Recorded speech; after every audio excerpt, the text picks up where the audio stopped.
वसुदेव आणि देवकी यांचा तुरुंगवास सुरू झाला. कारागृहामध्ये त्यांना डांबलं, बारीक नजर त्यांच्यावर ठेवली, अशी आपण कथा ऐकलेली आहे. पण याच्यामध्ये एक थोडासा वेगळा विचार भागवत पुराणामध्ये आपल्याला दिसतो. भागवत असं सांगतं की हे सगळं असं झाल्यानंतर कालांतराने सगळे दिवस महिने उलटत गेले आणि पहिला मुलगा या वसुदेव आणि देवकी यांना झाला. आणि त्यावेळेला मागे वचन दिल्याप्रमाणे ठरल्याप्रमाणे वसुदेव आपला मुलगा घेऊन कंसाकडे गेले. कंसाकडे समोर हे बाळ धरल्यानंतर कंस म्हणतो, काय कसं काय काय झालं, काय येणं इकडे कसं काय झालं? तर वसुदेवानी सांगितलं, आम्हाला मुलगा झाला. तर कंस म्हणतो, वा छान, चांगली गोष्ट आहे, मला भाचा झालेला आहे, मी मामा आहे याचा, तर आपण याचा आनंदोत्सव साजरा करूया आणि आपण पेढे वगैरे वाटूया. या सगळ्या अतिशय आनंदाने कंसानी हे सगळं त्यांचं कौतुक केलेलं आहे, त्यांचं अभिनंदन केलेलं आहे. पण इथे वसुदेव सांगतात की नाही, यासाठी मी हा मुलगा इथे आणलेला नाही.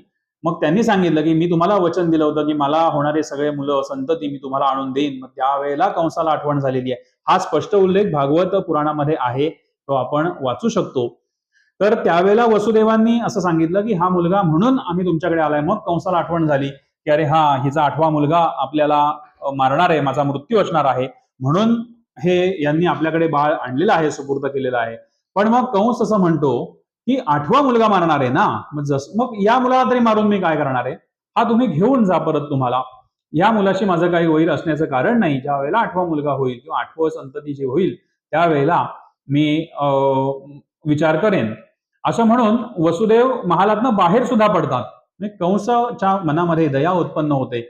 वसुदेव त्या मुलाला घेऊन जायला निघतात आणि तेवढ्यात बाहेर भगवत भक्त, भगवंताचे भक्त हजर होतात. नारायण नारायण असा जप करत नारद मुनी या कंसाच्या दालनामध्ये, राजसभेमध्ये प्रवेश करतात. आता नारद मुनी कंसाला म्हणतात, अरे तू त्या मुलाला तू का मुलाला त्या जाऊ दिलंस? तो म्हणाला, काय, माझा भाचा आहे, माझ्या बहिणीला मुलगा झालेला आहे आणि मला आनंद आहे त्याचा, आणि माझा 8वा मुलगा माझा मृत्यूला कारण ठरणार आहे, त्यामुळे मी याला नाही मारलं. आता इथे नारद मुनी स्पष्टपणे कंसाला असं म्हणतात की तू मूर्ख आहेस, तुला कळत नाहीये का, तुला समजत नाहीये का? अर्थात नारद मुनी हे कोणालाही म्हणू शकतात, त्यांचं अधिकार तेवढा आहे,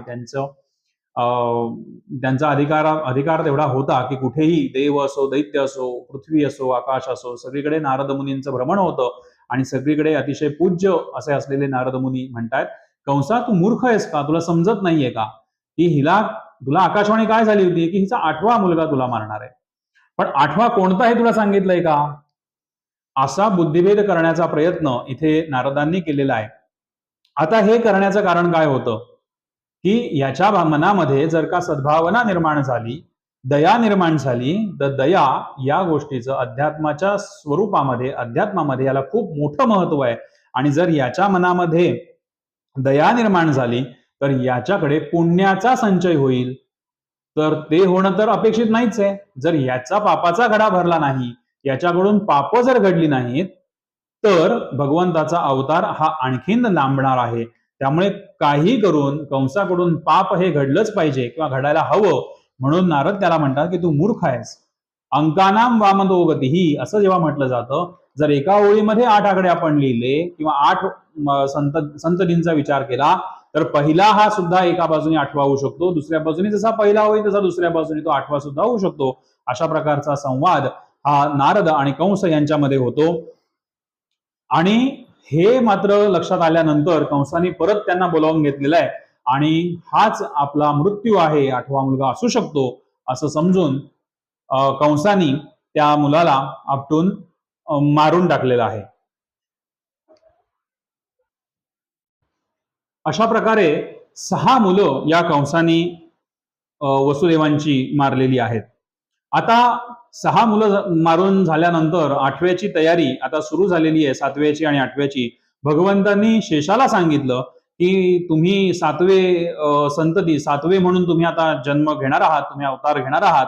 तर त्यांना बलराम म्हणून त्यांना सांगितलं की तुम्ही आता जायचंय, तुमची वेळ आता पृथ्वी तलावर जाण्याची झालेली आहे.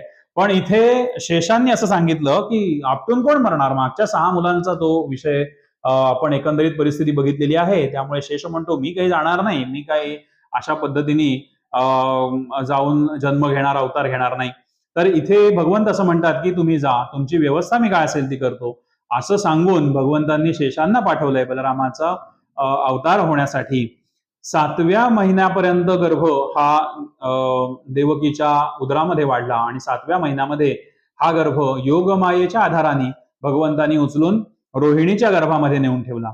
आता 7व्या महिन्यापर्यंत गर्भधारणा होती आणि नंतर नाही, असं लोकांनी याचा समज असा करून घेतला की आतापर्यंत जी काही 6 मुलांचं अशा प्रकाराने हत्या या कंसाने केलेली आहे, यांच्या दुःखाने, याच्या शोकाने हा गर्भ गळून गेला असावा, असा समज या सगळ्या बाकीच्या लोकांनी करून घेतला.